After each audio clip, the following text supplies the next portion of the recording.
So what we've seen at NielsonIQ is that consumers are starting to certainly think about what are the most impactful categories to them versus what is more discretionary. When we look at categories in beauty like cosmetics, we see that actually 60% of consumers are looking at the category and saying, I'm not willing to spend more on that category. So more vulnerable to the tariff impact or any price increases that manufacturers might impose. When we think about the less vulnerable categories and the more essentials, what do you think, Sarah? We expect to see families prioritize groceries that their families need. And so, meat, dairy, eggs, though, if the prices increase on those items, there will be less discretionary income to spend on some of the extras.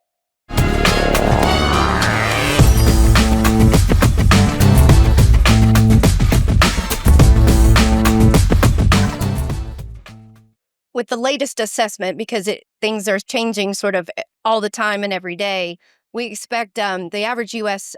Family or household to experience about a $4,000 to $6,000 hit to their spending as compared to 2024, their spending power, right? So, and this is disproportionately going to affect lower income Americans and their families to the tune of about a $2,000 hit to their discretionary income should the tariffs stay on the same course that we've seen in the latest round. And, initially, we're seeing the largest tariffs for China, which will affect shoes and apparel, but nearly all products have some component made outside the United Their States. packaging or right? ingredients.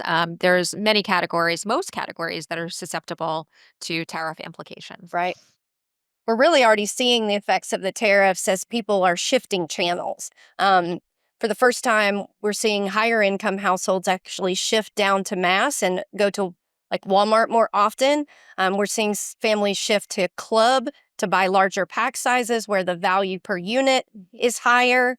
Based on some new research and survey data that we have at NielsonIQ, we've seen that actually 54% of consumers are planning to pull back on how often they do things like eat out. They're looking for more promotions in store. And I think most importantly, they're considering trade down to private label, which really impacts a lot of categories and manufacturers that we work with, Sarah.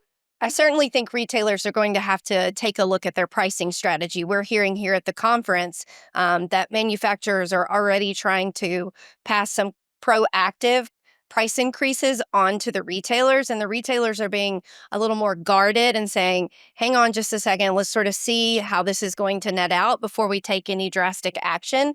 But drug is considered certainly a place where you can pick up your prescription, but you can also pick up those convenience items, sometimes at a little bit of a higher price point.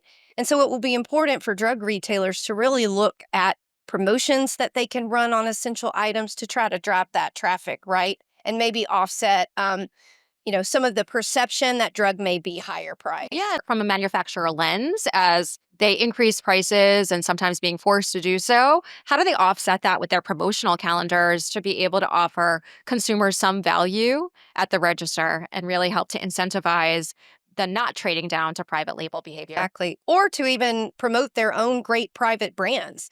So our partners in the drug channel are really doing a lot with private label innovation. Sure. They're looking at multiple types of private label, whether that be an entry-level price point or even a little bit more premium, right?